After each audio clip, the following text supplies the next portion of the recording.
um, at some of the we've been looking at the stories of Abraham interceding for Sodom, and now we're going to see, the angels have come down into Sodom, and we're going to see the story of Lot. But the emphasis that I'm making on this story is the places where where this where you see the themes that are tied to the scriptures before it and the themes that are tied to scriptures after it, because they're not just random stories. There's patterns there, and there's wording there, and there's the way the words are used, the way that things are presented, and the way the story is just the way that the story is presented. The Bible writers want you to think about the music that's being played and how it repeats, and sort of these patterns of reality.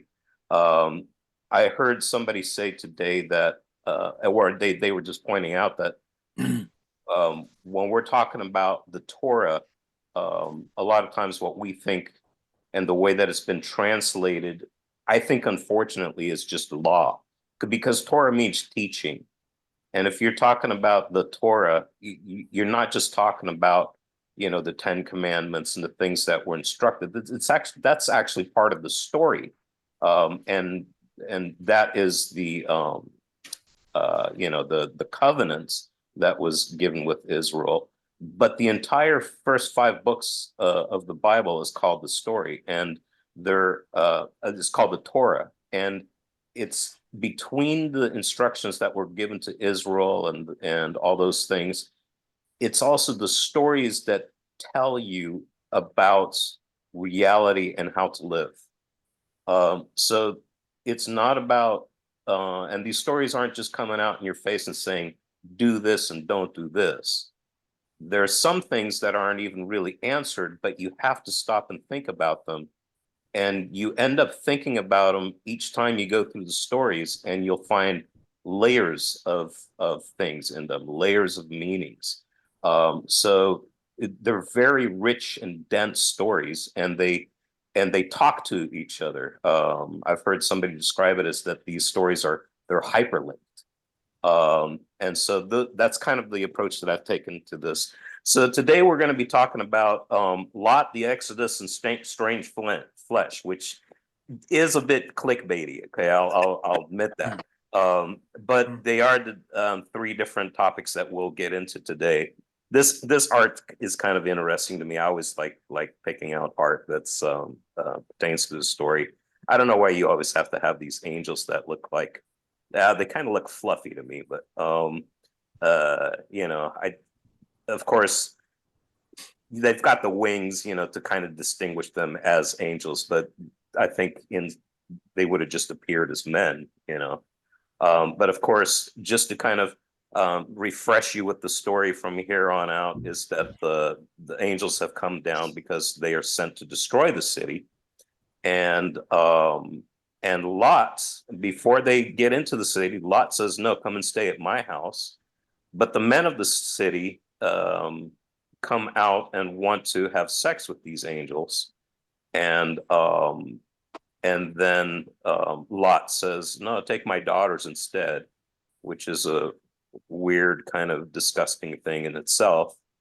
And then the angels actually, they take control of the situation and strike the men blind, and then tell Lot, "Okay, let's get everybody that who's part of your family out of here," and then they leave. And of course, then after that, Sodom and Gomorrah destroyed. But we're going to step back to the several chapters before this, and come on in, and we're going to start really where Abraham and Lot separate. And actually, let me just explain this. Abraham is Lot's uncle, and Lot is Abraham's. He's his nephew, and he leaves Ur of the Chaldees along with Abraham, but they both become extremely wealthy. In fact, they both have a lot of herds. They have a lot of belongings. and they're living on a land that after a while can't support both of them. Actually, if you guys could mute on your end until we have questions and that sort of thing. So what happens is that they've kind of outgrown the land. The land can't support them anymore. And Abraham says, look, you go one way, I'll go another way, and I'll give you dibs, so you can choose which way that you want to go, and then I'll pick the opposite direction and get out of your way. And what Lot does is that he looks down and sees he sees Sodom and Gomorrah in that area, and he's not looking at the cities per se, but the cities are actually probably there because they're supported well by the environment, and it's fruitful land, and he says he's thinking to himself, it looks like the garden of God and the land of Egypt, which is a strange combination of both of saying both of those things, knowing what you're supposed to think about Egypt. So on one hand, it looks like Eden, and yeah, Eden was, Egypt was lush as well, but in your mind, you're supposed to be thinking, well, there's something wrong with this picture here, because we know we're supposed to be thinking about Egypt, knowing what's going to happen later on in the story. But yeah, so Lot goes and he settles in that area, but we can kind of take it for granted that what happened is that I would guess that he just started commerce with the city. He's got the things that his family and his servants are producing and trading and everything, and then trading with the city, and they form a relationship, and then he just ties more, gets more and more ties with the city, becomes more and more successful, and eventually ends up within the city itself. Now, what happens in the meantime is that the city of Sodom gets attacked by a king, actually four kings, but the main guy is this guy named Chedorlaomer, and what he does is that he kidnaps Lot and a bunch of the people from Sodom and their stuff. So Lot and his belongings, they end up in Chedorlaomer's possession, and so do a bunch of the people from Sodom, and a bunch of their stuff gets taken by this king as well. And what Abraham does is that he gets 318 of his servants together, and they actually go up and fight these four kings. So with 318 men, he romps on four kings and their armies. So it's a totally miraculous event. And he's not doing it for the sake of Sodom. He's doing it to get his nephew back. So in the process, if you think about what's happened, is that Sodom and its belongings and people have gotten saved because a man of God has gone to rescue his nephew. And from the perspective of the king of Sodom, of course, that puts Lot in a good light. It appears that Lot actually became a big poobah in the city of Sodom, and probably had something to do with his uncle. It's like, hey, because you're this guy's uncle and he saved a bunch of our people and got back a bunch of our stuff, we'll give you a cushy position in our city. So it wasn't a bad thing for Lot except for the fact that he was getting closer and closer ties to a city that, really he shouldn't have had much of a part of. Yeah, success with the world, exactly. And so it's a dangerous position, but you could also say that God blessed him, or at least from his perspective, that's probably, I think there's a little bit of truth in that. It's one of those things that, we're not given a direct answer on, but it's something to think about. So this painting right here is actually where, after the victory, Abraham's victory in that battle, on the left there, you see some of the kings, like one of these is the king of Sodom. And then these presumably are some of the men that Abraham, that are within Abraham's household. And they encounter this priest king He's actually the priest and a king of the city that it would eventually become Jerusalem. So you see proto Jerusalem here in the background. They meet in the place that's called the Valley of the Kings, and this priest brings out bread and wine, which that sounds familiar.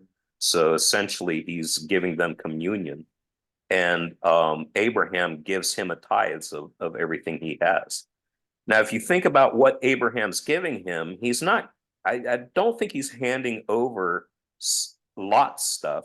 And I don't even think he's not handing over the king of Sodom stuff either. So it's either loot that belonged to Chedorlaomer and the other kings, or it could just be the things that Abraham owned himself.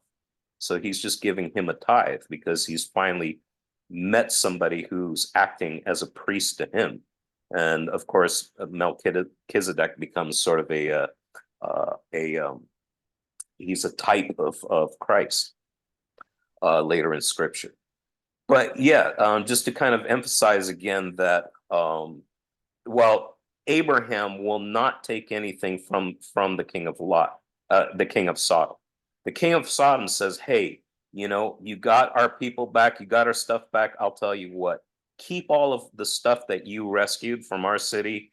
Just give me the people." And Abraham will have nothing to do with it. He says, "I'm not going to take a sandal strap or even a piece of string from you. I am because I don't want the king of Sodom to be able to say that he gave me anything." So Abraham really doesn't want anything to do with the king of Sodom. It's like, yeah, I went to rescue my nephew and everything, and here's your stuff back. Here's your people back. Other than that, I don't want anything from you. So it already shows you that Abraham was really sketched out by the king of Sodom. And if the people of the world, you can do some things together, but you don't want to get all unequally yoked together either. Yeah, he doesn't want to give something to them kind of over. Right. Yeah. He doesn't want to be unequally yoked. And not, especially since he doesn't have to. He's just going to remain a sojourner. He's like, nah, it's better not to.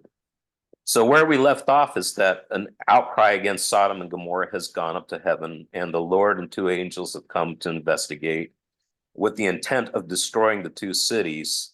And then the Lord lets Abraham in on his plans, putting Abraham actually in the position of a prophet. It's kind of what makes Abraham a prophet, and he's going to be called a prophet in the next chapter. But Abraham takes his stand in the divine council. So now, he's like, okay, if I'm going to be in this, if I'm going to be included in this, I'm going to say my part. So he decides to intercede for Sodom. But note that Abraham does not mention Lot. He's not interceding for Lot per se. So I think that he takes it for granted that the Lord is going to save the righteous anyway. Because the Lord already saved the righteous in the day that Lot was taken captive by Chedorlaomer, right?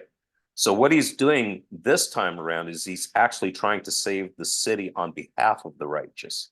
He's saying, well, if there's enough righteous people there, I don't want to see them lose their city too. This is Lot's home. This could be the home of like some other people. And so there is a balance there that he's appealing to. And it has something to do with for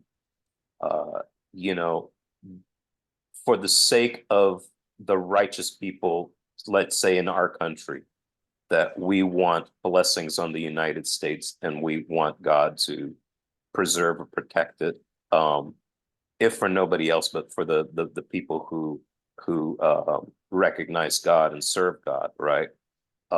So he's kind of coming at it from that perspective. But I think he already knows that Lot is going to be saved out of this.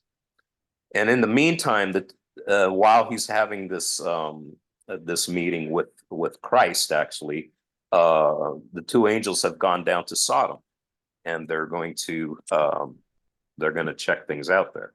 So I think they're going to get a definitive answer too. So the two angels came to Sodom in the evening, and Lot was sitting in the gate of Sodom. Now, you don't sit at the gate of a city if you were just a nobody. The gate is where things would be judged at.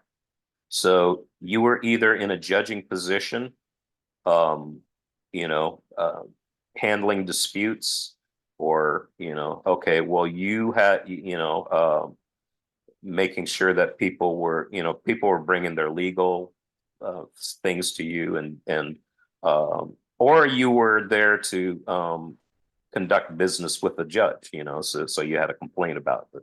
So, but the way that we're going to find out in the story that like the men of Sodom are saying this guy's come here and he's become a judge, or like and they don't like that. So again, he's risen up in the city and he's sitting in the gate in an authoritative position. It says here sitting in the gate because it's more like a tunnel, it's like a thick wall when you have kind of have a tunnel gate going to the outside. And and that way also if somebody from another city comes with official business, then you can see them in as well. You're kind of making sure everything's if somebody has a message sent from another city, from another king, you're there to receive it. So when Lot saw them, he rose to meet them and he bowed himself with his face to the earth. So it almost appears as if Lot kind of had an intuition that these are more than mere just strangers, So he is kind of a big shot in sitting in the city gate, but he runs out like you would meet a dignitary, and then he accompanies them the rest of the way into the town, which we've said before is the custom.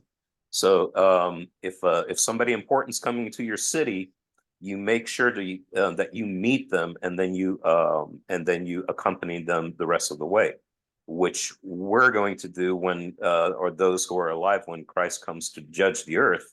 You do the same thing. You meet him, well, in this case, in the air, but he is coming to judge the earth at that time. So he bows himself with the face of the earth, and he says, "My lords," the word there is Adonai, "please turn aside to your servant's house and spend the night to wash your feet. Then you may rise up in the early and go your way." And they said, "No, we'll spend the night in the town square." But he pressed them strongly so that they turned aside to him and entered his house. So I think there's a little bit of, Middle Eastern style, or just, like oh no, it's okay, I already ate. No, no, no, you have to come and eat dinner. No, no, no, it's okay, okay. You kind of press the issue, and then, it's like the hospitality with the customary sort of resistance to it until somebody, okay, okay, like, no, please have another bite. And he made a feast and baked unleavened bread, and they ate. So a lot of people will take this, and say, well, Abraham, has this sacrificial, like calf that so it's a feast, but they're contrasting this with, oh, Lot just gave these guys some unleavened bread. It doesn't really say that. And the other thing is that in some renditions, like this, in some renderings, I should say, it says a feast and baked unleavened bread. It's bringing attention to the unleavened bread, okay?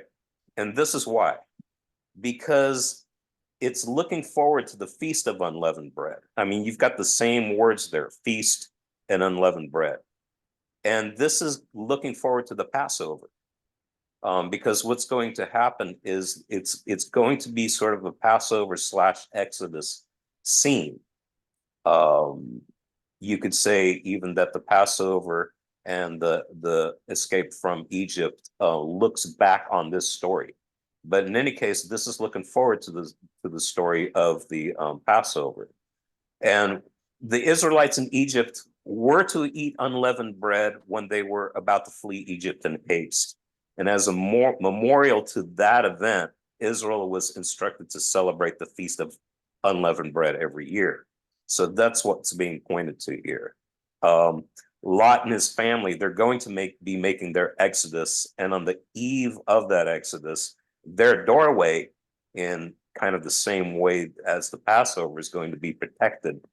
So just like the doorways in Israel were protected when the angel of death passed through Egypt.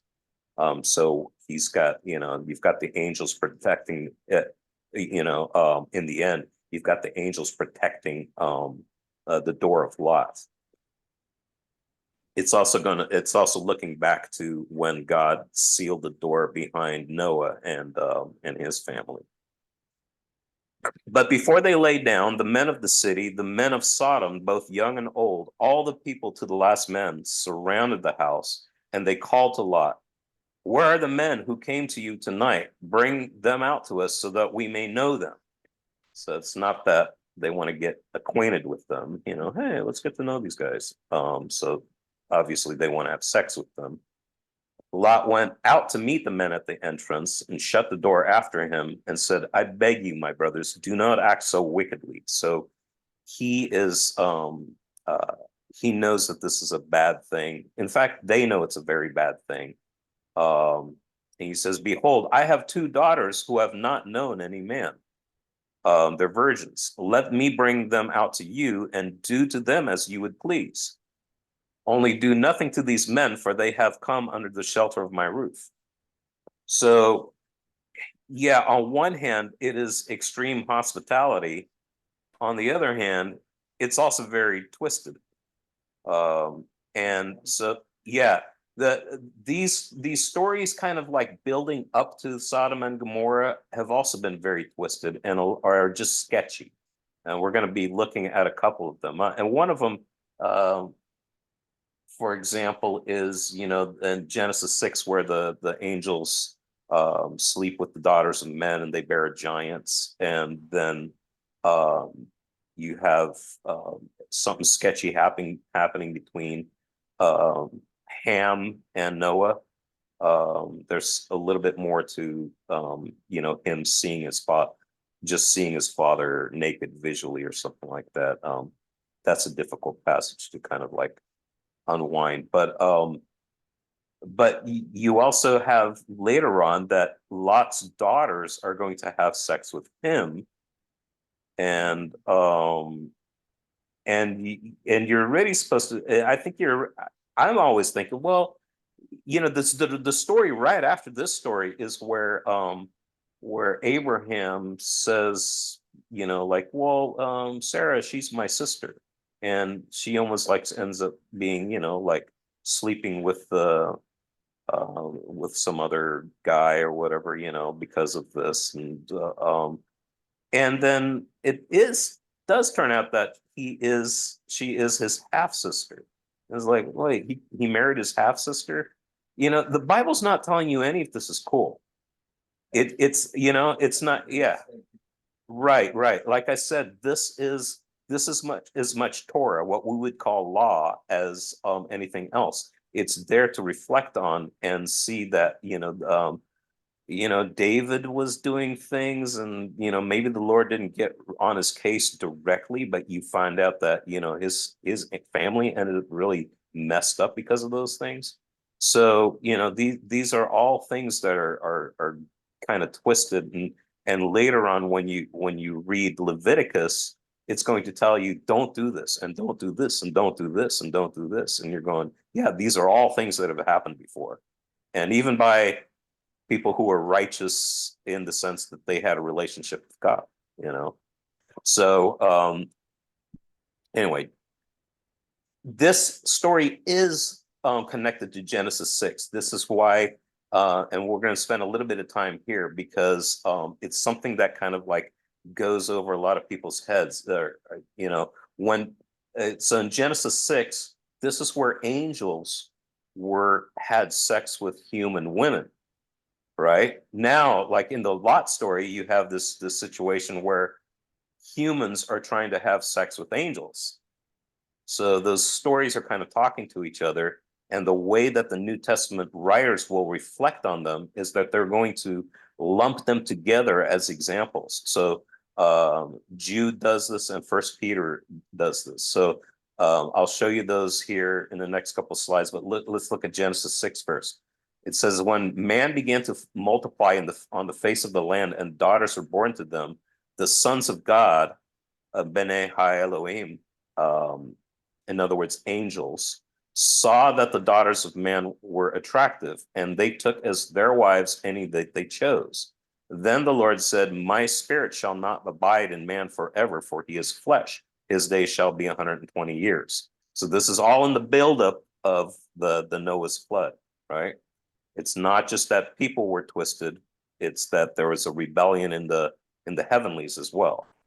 The Nephilim were on the earth in those days, so there were giants in the land, and also afterward. So there were giants afterward, which kind of brings up some questions, because after the flood, you get more Nephilim and Rephaim. So Goliath is one of those Rephaim. When the sons of God came into the daughters of men, and they bore children to them. These were the mighty men of old, the men of renown. The mighty men of old, if you're talking about, like the demigods, the half gods, half men, or people who were considered to be part god, part human, or whatever. But they became the tyrant kings, so to speak, of old lore, in a whole bunch of people's paganism and mythological accounts and everything. But it doesn't say that much about it in Genesis 6, but it's kind of like if you were writing a story and then you just mentioned 9/11, your readers are going to know what that means. Thousands of years later, they'd be like, wait, what is 9/11? What is that? You mentioned Gettysburg, and it's like, yeah, you can find a whole bunch about that, in other literature, but Genesis 6 doesn't expand on it that much, but there's a whole bunch written about this event in Second Temple literature. So what Jude has to say about this is that he says, and the angels who did not stay within their position of authority, but left their proper dwelling, he has kept in eternal chains under gloomy darkness. So the story, you can see this in the book of Enoch. Actually, Jude quotes Enoch. So he's got this whole story that Enoch tells kind of in his mind. And they actually end up being sent to the deepest, darkest parts of Hades, basically. And they are trying to see if they can get God to forgive them, but God's not going to forgive them. So, but they left their proper dwelling, and he has kept in eternal chains under gloomy darkness until the judgment of the great day. So the day of the Lord. Just as Sodom and Gomorrah and the surrounding cities, which likewise indulged in sexual immorality, had gone after strange flesh. So in the case of the Genesis 6 angels, they went after strange flesh because they did not belong, that was none of their business to try to have sexual relations with human women. And this is being compared in Sodom and Gomorrah as them going after strange flesh. I mean, the homosexuality is part of that on one hand, but once you've kind of figured out that these men are angels, well, the script tells you that they're angels, then you're like, wow, this is kind of like Genesis 6, only backwards, and it's just as twisted, right? So the Greek wording there is sarkos heteros, like as in, strange flesh, other flesh. So they gone after strange flesh, serving as an example by undergoing a punishment of eternal fire. So there's that comparison that Jude makes. For 2 Peter 2, it says, for if God did not spare angels when they sinned, but cast them into Tartarus, and committed them into chains of gloomy darkness to be kept until the judgment, if he did not spare the ancient world, but preserved Noah, a herald of righteousness, with 7 others, when he brought a flood upon the world of the ungodly, if by turning the cities of Sodom and Gomorrah to ashes, he condemned them to extinction, making them an example of what is going to happen to the ungodly. So something that is going to happen in our future, I believe, to the ungodly. It's like, pay attention to these patterns, is kind of like what Peter and Jude are saying. And if he rescued righteous Lot, greatly distressed by the sensual conduct of the wicked, for as that righteous man lived among them day after day, he was tormenting his righteous soul over their lawless deeds, that he saw and heard. In other words, he's living among this people, but his conscience is getting to him, and definitely got to him there on that last day that he spent there. Then the Lord knows how to rescue the godly from trials and to keep the unrighteous under punishment until the day of judgment. He knows how to separate them, because the righteous may undergo the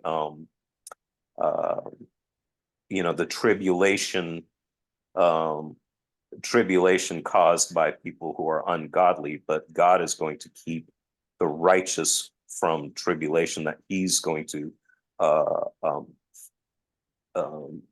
put on the world, that isn't following him. And it says there in verse 10, and especially those who indulge in the lust of the defiling passion and despise authority. So again, Second Peter is making that connection between the angels who sin and threw them into gloomy darkness, and he makes the connection to Sodom and Gomorrah again, and to Lot, and kind of wraps it all up, pointing again to those who indulge in the lust of defiling passion. So there's something about like that sexual lawlessness that these New Testament writers are keep on bringing up. So verse 9, we're back to Genesis 19. But they said, stand back. And they said, this fellow came to sojourn, and he has become the judge. So different versions, again, make it sound a little bit different. Some kind of like he's presumed to become a judge, or now he's acting like a judge over us or something, They're not just talking about this event right here because he's calling out their evil ways. I think they're also, like, yeah, your uncle got you this cushy position, or maybe you were successful in the city, but you are a foreigner, and they probably started resenting this guy because he's got authority over a bunch of the people in Sodom now, but he's not, he wasn't raised there. So now we will deal worse with you than with them. So they do know that what they're doing is bad, because they're saying here worse. Then they pressed hard against the man Lot, and they drew near to break the door down. But the men reached out their hands and brought Lot into the house, and with them, and they shut the door. And they struck with blindness the men who were at the entrance of the house, both small and great, so that they wore themselves out groping for the door. So this shutting of the door, again, it harkens back to the closing of the door of Noah's Ark, and looks, and leaving the people who are going to be judged outside. And it also looks forward to the Passover night, when they weren't allowed outside until the angel of the Lord, the angel of death had gone past them. So yeah, interesting, of course, that they're struck blind, but they're still looking for the door, and like what kind of madness had overtaken this crowd, after being blinded, it's like, oh, wait a minute, like there's something we're not getting from the story. Yeah, it seems like a gap. It's not giving you the details. It's kind of like I think that you're supposed to go, wait a minute, these guys are struck blind and they're still groping for the door, and it kind of gives you a sense of like how corrupted these guys have become. And maybe like the fact that Lot recognized they were called them lords, maybe there's something we don't get about how angels look. I mean, maybe they had something that looked so interesting. It wasn't just about the fornicating with them, but they're just like, well, these are gods in some way, Yeah. Yeah, it's interesting that you bring this up. You know, it's like, oh, like these two guys, they kind of look like gods. Um, Even in Sodom and Gomorrah, they would have had some kind of a pagan version of the story of the gods sleeping with the daughters of men. I Yeah. mean, like even the Greeks much later on had that kind of a story. It was like magic. Like Yeah. like the angels sleep with the daughters and men made giants. Well, Maybe they're almost like they saw it as like doing a spell or something. right, right. So the story of Babylon, actually, like when you look at the story of Babel, right? The Tower of Babel, right? Um, it wasn't so, when it says, you know, reaching, you know, to reach up to God, because they built a ziggurat. And a ziggurat, the idea of a ziggurat was to reach up to the heavens and then entrap the God, bringing him down. In other words, reach up to the heavens, bring the God down so that you can control that God to have him do your bidding. And that's kind of like the pattern that like a lot of this the pagan uh you know, idolatry was like. It was that you would have a mouth opening ceremony, the God would inhabit that, but in a sense you would entrap them. And in many cases, you didn't even want a God that was like super powerful. You wanted a God that you could kind of control and say, you know, we'll continue feeding you and dressing you and be nice to you and include you in our community, have communion with you. You know, that's why you're doing offerings in the first place. And then in exchange for good weather for our crops, or that my wife gets pregnant a bunch of times and I can have kids, you know, and those sorts of things. So it's a little bit of manipulation kind of, and and part of the problem with like Israel was that they were trying to treat Yahweh that way. The golden calf was kind of one of those stories, you know. So it wasn't like so they were starting to treat. Remember, like when that one guy goes, when the first thing that comes out of my house, I'm going to sacrifice to Yahweh.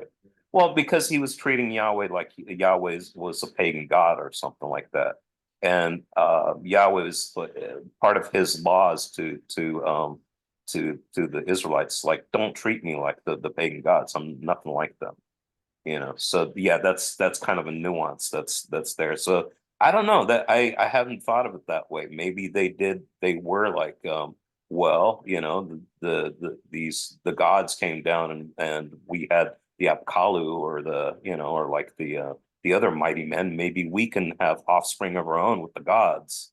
Yeah, it's just a lot So I of don't know. pagan stuff is around sex rituals too, so Yeah, maybe it wasn't just lust for them, but they thought they were gonna get some kind of power it from it could or be. Yeah, something. yeah, yeah. I'd never thought of that. Yeah. Huh. Cause it's weird, cause even as us and our humans and our lust and understanding what that could look like, I'm like, dude, if I was blind, like Yeah. there had to be more to it than just like, they were so turned on with it, like, Yeah. I don't think it was just lust. Although lust is what is kind of like right? pointed out to in First Peter and Jude. So I'd have to think about that. I don't know. So then the men said to Lot, have you anyone else here? Sons-in-law, sons, daughters, or anyone you have in the city, bring them out of the place. For we are about to destroy this place, because the outcry against its people has become great before the Lord, and the Lord has sent us to destroy it. So we don't know if these sons-in-laws are guys that are engaged to his virgin daughters, which would be weird, because if he was handing out, willing to hand out his daughters to the men of the city, uh, one of the things that, you know, like the even made virginity possible, like say in the ancient world, was that you don't mess with somebody else's. Like they either got a dad or a husband or brother or something like that. But if they're a slave, they're totally vulnerable. If they're a orphan, they're totally vulnerable. You know, it's just the ancient world was rough. You know, even in Roman times, it was rough like that. So it could be that he had other daughters within Sodom itself, and they were married to these guys. But he just did. So he had four daughters at least. I'm saying like they're married my other daughter. Yeah. So we don't know if his sons-in-laws in terms of like they're engaged to his daughters, or if he's got other daughters that are married off. Um, Yeah, but in any case, so Lot went out and said to his sons-in-law who were to marry his daughters in some versions, but other versions said who had married his daughters. So he says, up, get out of this place, for the Lord is about to destroy the city. But he seemed to his sons-in-law to be jesting, joking, right? The word here is the same word as Sarah laughing. It's so it's a word that keeps on coming up throughout these stories. You have this when uh Isaac, oh, when Ishmael is teasing Isaac, it's the same word, like he's making fun of Isaac, and laughing, but it's the same, like they thought that Lot was laughing. Later on, you're going to see Isaac messing around with his wife and playing. It says the translation will say playing with, but it's the same word, like laughing. So the word laughing comes up, of course, Sarah laughing and this laughing over here, and it comes up again and again in these stories, in the surrounding stories. So I'm going to end with that's as far as we're going to get in the text, but I just wanted to end with this idea of Lot the sojourner, because it's kind of occurred to you at this point, that he should have kind of stayed a sojourner like Abraham did.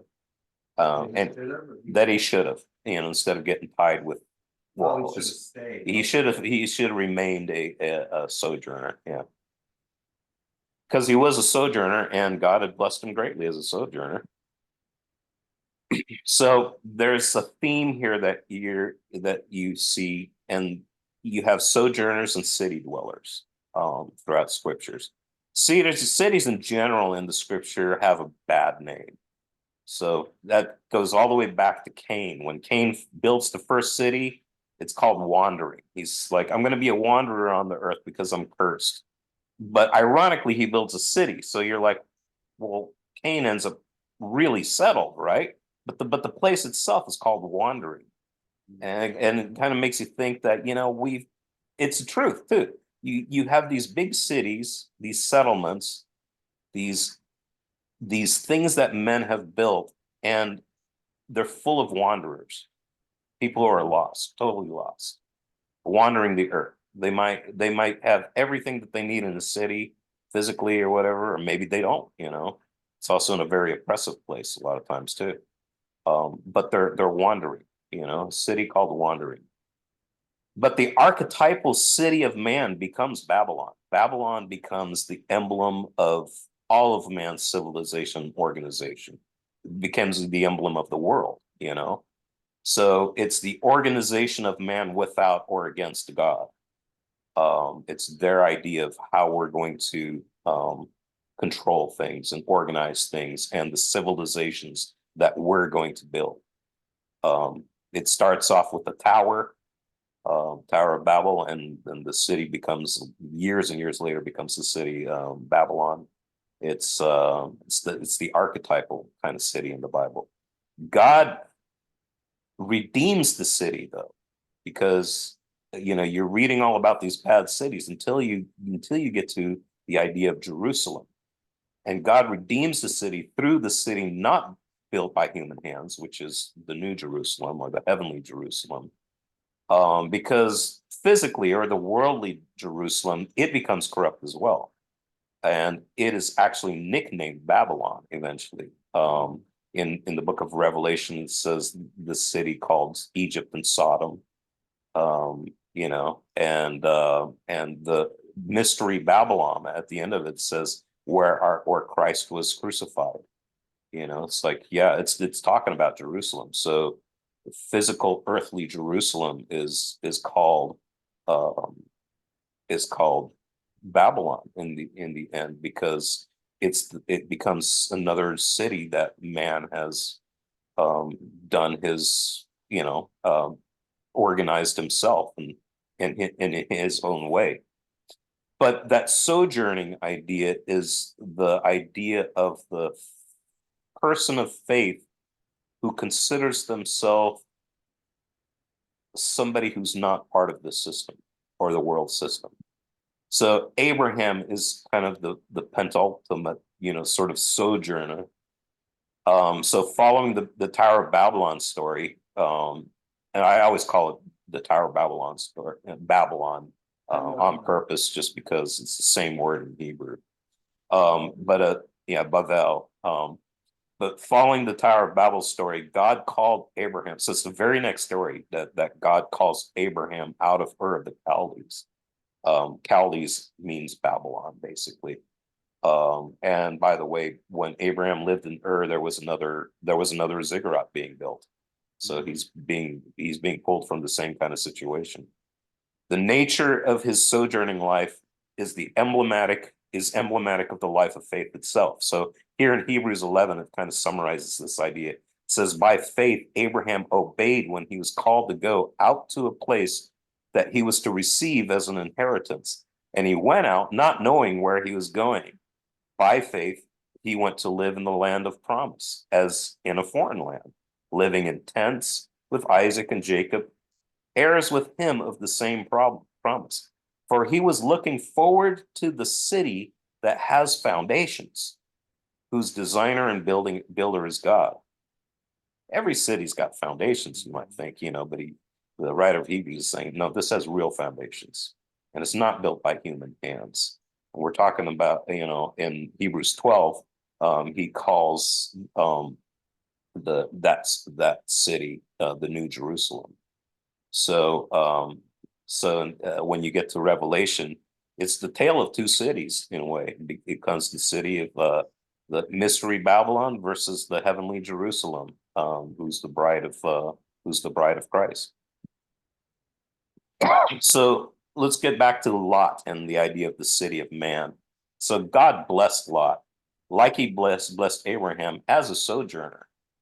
But when he set his eyes towards Sodom and he perceived it to be like the garden of God, of the Lord, or like the land of Egypt, he actually started losing sight of how God had blessed him as a sojourner to begin with.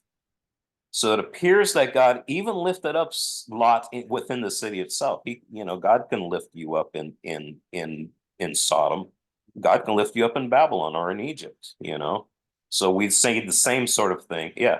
Daniel ends up being the big, Reading that in Jeremiah too, it's talking about the priests and whoever's taken to Babylon, how they will prosper and stuff. It's right, like that in Jeremiah. Right. Several stories later in this same book, you're going to see Joseph being raised up in Egypt. So we'd say the same sort of thing as when Israel is fruitful and multiplies within the land of Egypt. So you have that Edenic vision even in the middle of their captivity. And God even tells the exiles to work for the prosperity of Babylon, since it will mean their own prosperity. He's like, don't rebel against Babylon in a way to try to bring it down. I'll deal with Babylon. You make sure that you prosper in it, but you're not part of Babylon. So there is a time to flee from the coming wrath, always, and just as there was in the Exodus, and just as it was said of Babylon, come out of her, my people. And in this case, just as when Lot and his family would be told to flee Sodom, it's when the outcry has gone up to heaven and the Lord comes to judge. It's the day of the Lord. It's one of these are all day of the Lord events, and there's one coming. So when push comes to shove and the way of the world collides with the way of God, you're always going to find that the world system hates the way of God, and they're going to hate you too if you're part of God's way. And hopefully you'll realize that you're not fond of the world either. But what if you are? What if you've really gotten attached to the world system? How much of Sodom or the world has gotten into you? And this is going to be kind of the thing that we're going to contemplate next time, when we're going to see especially Lot's wife, and even Lot himself, she looks back and just the way that the children of Israel in the desert look back to Egypt, and you know, oh, the food that we had in Egypt and all this kind of stuff. It's like, no, you know. So that's for next time. And I think next time we're gonna get into the rest of the story, and you can look up Luke 17, the last part of Luke 17, and think about that passage, because we'll discuss that a little bit, kind of in conjunction with it. But that's about it. If you guys have any comments, questions, Who's that- who's that work accusations. still there? Huh? Who's that work still there? Oh, wait, let me stop recording. Oh, that's Charles. Yeah, that's Charles.